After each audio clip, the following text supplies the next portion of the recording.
The NBC 10 investigators watched Police Sergeant Barbara DiCristofaro park in an accessible space right in front of the Medford police station. Sources confirm the disability placard hanging on the mirror belonged to the officer's 88-year-old mother, a violation in Massachusetts that comes with a fine and an automatic license suspension. When police noticed one of our photographers going in for a closer look one day in April, they placed the veteran officer on administrative leave and launched an internal investigation. That probe found plenty of other examples of DiCristofaro starting or ending her shifts in the handicap spot.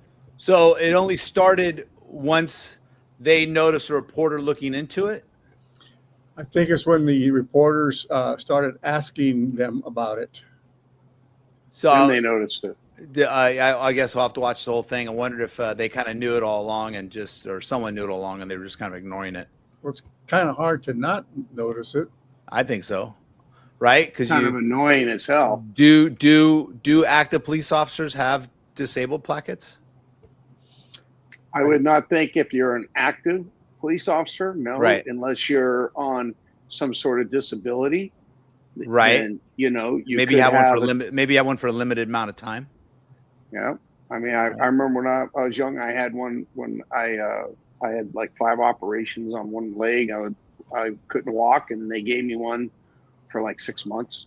Right. Okay. We had an officer that had an amputated leg. I would imagine he might have had a handicap placard. He was still working. Yeah, but He'd been that moving kind the of placard from vehicle to vehicle in what investigators described as a pattern of misconduct, not an isolated lapse. What is the message to the public? I think one of arrogance. I think one of lack of accountability. Retired State Trooper Todd McGee reviewed the internal affairs report and said the sergeant dug herself a deeper hole by not coming clean about her actions. Own it, following your sword, hope for the best. In her written report, DiCristofaro said she never intentionally misused the placard to park at the police station. But in a follow-up interview with investigators, the sergeant admitted she had not been honest with her superiors. In fact, the report found the police chief asked her about the placard in these photos last February, and she told him it belonged to a family member who works as a dispatcher at the station and sometimes hitches a ride with her to work. Oh my That God. just magnified the seriousness of this. wow. Wow. I mean, that's pretty easy to verify. Yeah. 100%. You can't recover from that. It's impossible to recover from that. The report concluded, while the misconduct related to placard misuse is serious on its own, the failure to be truthful during the investigation erodes internal trust, exposes the department to liability, and compromises her credibility as a police supervisor. While awaiting a disciplinary decision from Medford's mayor, DiCristofaro, who declined our interview request, chose to retire after more than 3 decades with the department. What is your reaction to hearing that? Makes me really sad. It's disappointing. Disability advocates we spoke with wondered why the pattern continued for so long right in front of the police station until the NBC 10 investigators put it in the spotlight. It also seems that there may have been some acceptance on the part of the police department because I would expect that her superiors walked in and out of that same door she went in and out of where she parks. Medford's mayor, who called the details of our original report appalling, declined to comment about the findings. So did the police chief. But the internal affairs report concluded superiors should have taken more steps to verify whether or not there was potential misconduct instead of taking the sergeant at her word.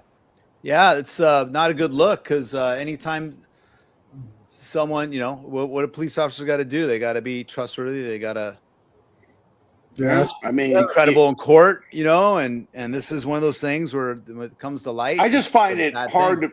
I find it hard to believe that she could have been parking there that long and nobody called her on it. I think remember Steve, when I called you, I'm at the gym, Mark, and I see this guy park every day. I see him park in the handicap, and I know who he is. I see him in the gym. And this guy's doing a full-on workout just like I am. And maybe he does have some kind of a disability, not sure what it was, but I stole one of Steve's little jokes out of his playbook. And one day I got really mad because I pulled up and I saw this guy struggling to get across the parking lot with a walker going to the gym. And this guy's parked in the handicap. So I wrote him a note, put it on his window, and I said, you know, I see you park here all the time. I watch your workouts. I'm not sure exactly what your handicap is, but if it's stuttering, that doesn't count. I said, I watched an old man walk across the parking lot today. Well, you were in this spot. And then I put it on his window and I called Steve. I said, Steve, guess what I just did, man? And he goes, dude, you're going to get in a fight. I go, the guy, he didn't see me. Sure enough, that guy never parked in that handicap spot again. And But I he know watches Fugitive Watch now, so now he knows. yeah, yeah, I don't care. I don't care at this point, but I know that he had to go to the gym every day looking around going, somebody in here. I don't know who it was. Probably a police captain. What's the guy's name that did the Seinfeld, the creator of Seinfeld?